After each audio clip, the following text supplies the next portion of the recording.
What do you do after you've built the perfect machine? Display it somewhere and maybe clean it from time to time? What if you could play with your GUNPLA? Build the coolest mechs and pilot them into battle. Introducing Mecha Bardagulan.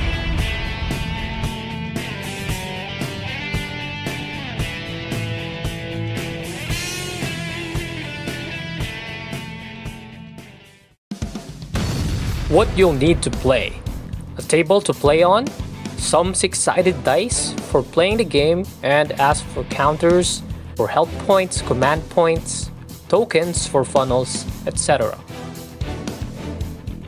A measuring tool that measures in inches, and items that you can use as terrain for cover. Before we engage in battles, you need to create a datasheet for your mech first.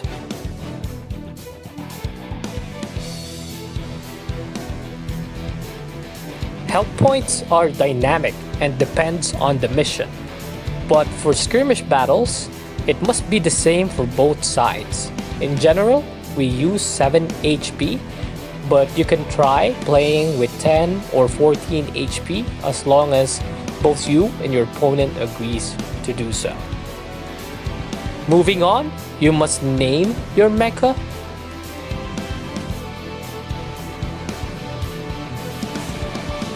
After that, its movement should be determined, its shooting quality, its fighting quality, and lastly, its armor save.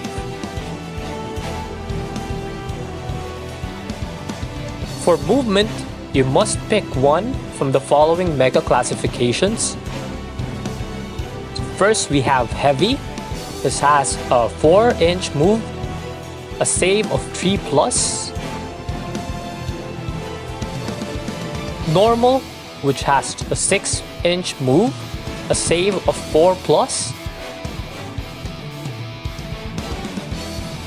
And fast, it has an 8-inch movement and a save of 5+.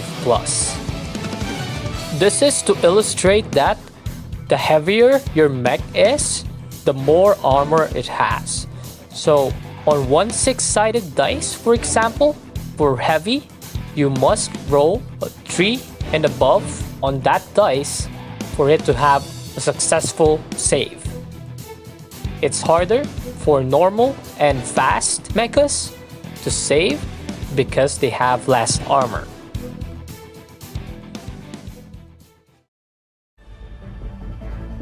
Now, to determine your mecha's shooting and fighting quality, refer to the expertise sheet where it's stated that for shooting, expertise mechas, they have a shooting quality of 3+ and fighting quality of 5+. You must get 3 and above on a 6-sided dice for it to be a successful shooting attack. For the fighter expertise mechas, they have a shooting quality of 5+ and a fighting quality of 3+, which makes them more likely to hit in melee combat than on shooting. And then lastly, for balanced mechas, they have value of 4+ for both shooting and fighting, which is a double-edged sword. For weapon stats, we have the cost, the name of the weapon, its weapon type being beam, physical, either or no bonus, if it's one or two-handed, the range of the weapon, the number of attacks that you will roll, its armor piercing value, and then the damage. If a weapon is one-handed, it will not be displayed on the sheet. If it's two-handed, however, it will be displayed as 2H on the weapon stats. For the number of attacks, it simply means that you must roll the number that is indicated beside the letter A. So A1, for example, means that the weapon only has one attack. There are weapons with AD3 or AD6 number of attacks. It simply means that you must roll a d6, and in the case of d3, you must divide it by 2. So for example, 1 to 2 would be 1, 3 to 4 would be 2, and 5 to 6 would be 3. And then for AD6 weapons, you just roll a d6 to determine the number of attacks, and that would be it. So for example, we roll a 5, then that weapon's number of attacks is equal to 5. The armor piercing value must be deducted to the target's save value. So for example, a weapon that has an AP2 would make an opponent that has a save of 3+, that would become a save of 5+, making it more difficult for the target to save it. Most weapons in Mecha Bardagulan do not have flat damage. In this case, we have d6 minus 2. It simply means that we must roll a 6-sided die, and whatever the result is, we must subtract it by 2. Now, for example, the result would become negative. All successful attacks in the game would still deal 1 damage. Game setup. Number 1. Roll off to determine who goes first for turn 1. So here, you and your opponent must roll 1 or 2 dice and see who has a higher result. Then they can pick on who goes first. Players will then alternate in placing the terrain on the board, starting with the player who won the roll-off. Be sure to effectively place the terrains so that the games would still be balanced and fair when using melee or range-focused mechs. When you're done placing the terrains, you must declare the terrain types before the game starts. We have 5 kinds. The first one is elevation, which takes 2 inches to climb. The unit gains +1 to hit when shooting when on top of this kind of terrain. Number 2 is low cover. That's -1 to be hit and +1 to save. So for example, you have a save value of 4+, that would become a save of 3+, which is easier to attain. Then we have line of sight blocking terrain. This simply blocks the line of sight between you and the opponent, so you can use this for cover. Then number 4, we have obscuring, for example like forest. So when an obscuring terrain is between you and your opponent, they would be -1 to hit you. And then lastly, we have difficult terrain like craters. When passing through these kinds of terrain, that's -1 to your movement. Moving on to pre-game. With your datasheet in hand, you must select up to 4 weapons and abilities for your mecha. These are 4 slots wherein you can put melee, range, your defensive weapons, as well as special type of weapons or equipment.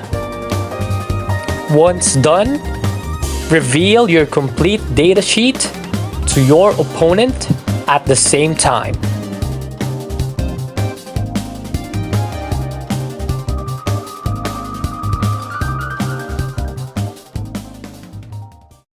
The game has 2 main phases, command phase and battle phase.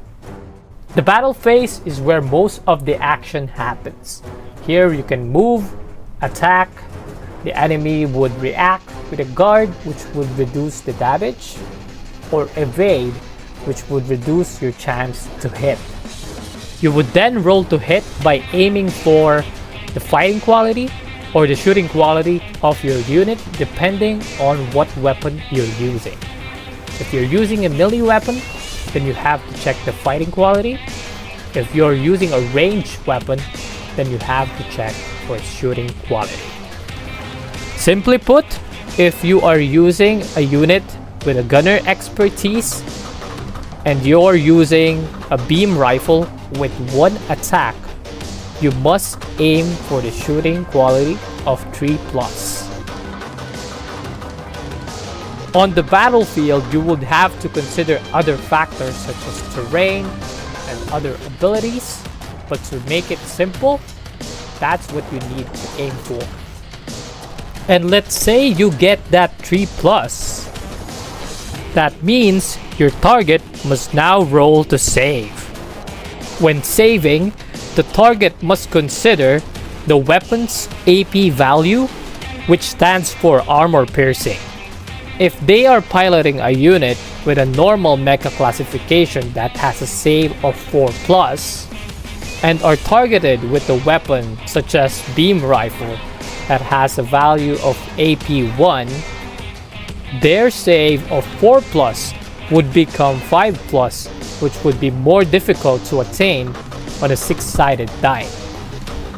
When rolling for save, if they get a 5+ on their roll, then the attack is cancelled. However, if they don't get it, then the attacker would be rolling for damage. In our example, wherein a beam rifle is used to attack, the damage here is d6 minus 3. If, for example, we roll a 6 on that die, that means that the damage would be equal to 3. If the enemy chose guard as their reaction when they were attacked, would roll a d6 to try and reduce the incoming damage, then divide it by 2. So for example, they roll a 4 divided by 2, that would be equal to 2. So the incoming damage of 3 will be reduced by 2, resulting to only 1 damage going through.